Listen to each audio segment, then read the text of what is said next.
Alright, here we have the Bandai DX VF-27 toy in the brera stern paint scheme. No idea if I'm saying that correctly, but it seems good enough. I have taken the toy out of the box. I have put the gun underneath the toy. One major improvement of this toy over the DX VF-25 toy is that the gun now mounts without a separate piece. I will show you how I take the gun off. Yeah, as you see, it has a split for the landing gear, which is true to the anime, so don't be upset with that. You can pop it right off like that, and there's this piece here. The only bummer is that you have to kind of quasi-transform the toy to pop that piece in or bring it down. I imagine most people would just leave it down since you can't really see it anyway. Now there's some improvements, some other improvements over the DX toy. One, you now get the little tow bar on the landing gear. The landing gears themselves are slightly improved, which is great to see. The canopy opens and there are removable pilot figures. It's also extremely scary because there's also paint there that it looks like you have to kind of pry up on. I'm not going to do it during the video. There are pictures on the website. As you can see, ton of painted on detail there. Hard to get on screen because it's a big toy. But yeah, these guys move. That's good detail from the back. That's pretty much all there is for this mode. Let's go to the next one. Okay, this is Gerwalk mode.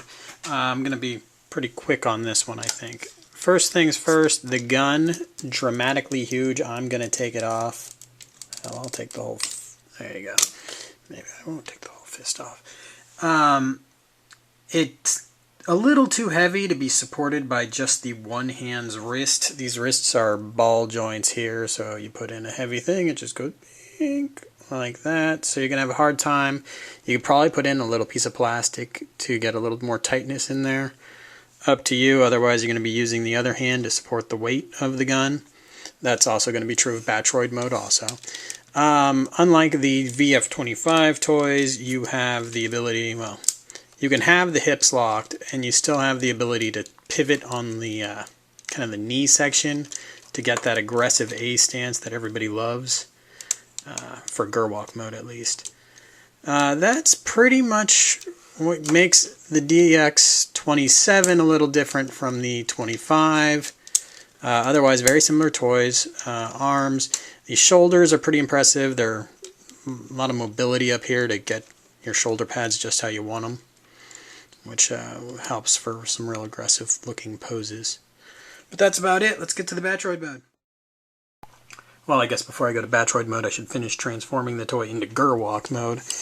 Yeah, it skipped the whole shield section, which just pops off of the back. It's tucked in underneath this tail. This tail is anime accurate. It should be there. And the shield does not compose the entirety of the tail. So then you have the shield and you plug it on right here. And there. Now we have a completed Gerwalk mode. So let's move on to Batroid. Okay, here's Batroid mode. I'm going to start by tossing the gun. It's too big and it's hard enough to fit this toy all in one frame without it. Now, I kind of glossed over Gerwalk mode pretty quick. I'll go over some more of the features here with Batroid mode.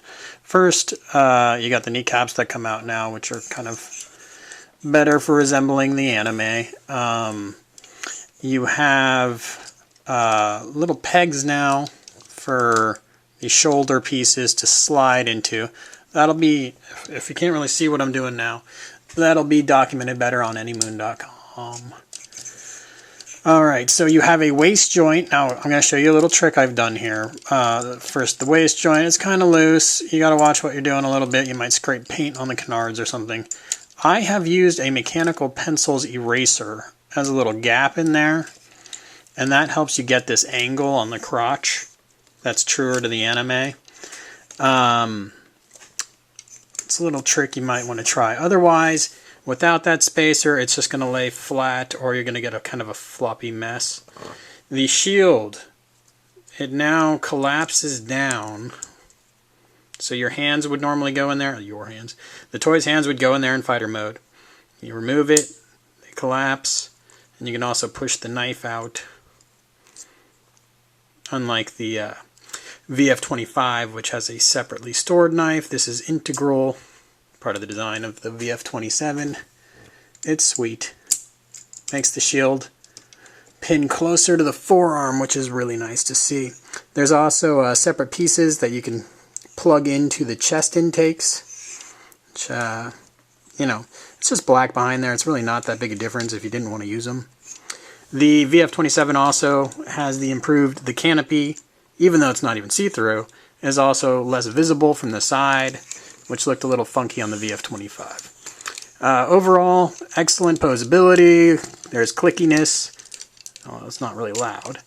And articulation is fantastic. There's little articulation in the heels. It's kind of tough to get to.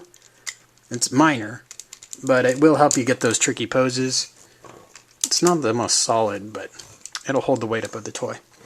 That's about it. If you're familiar with the VF-25, you will be familiar with the VF-27.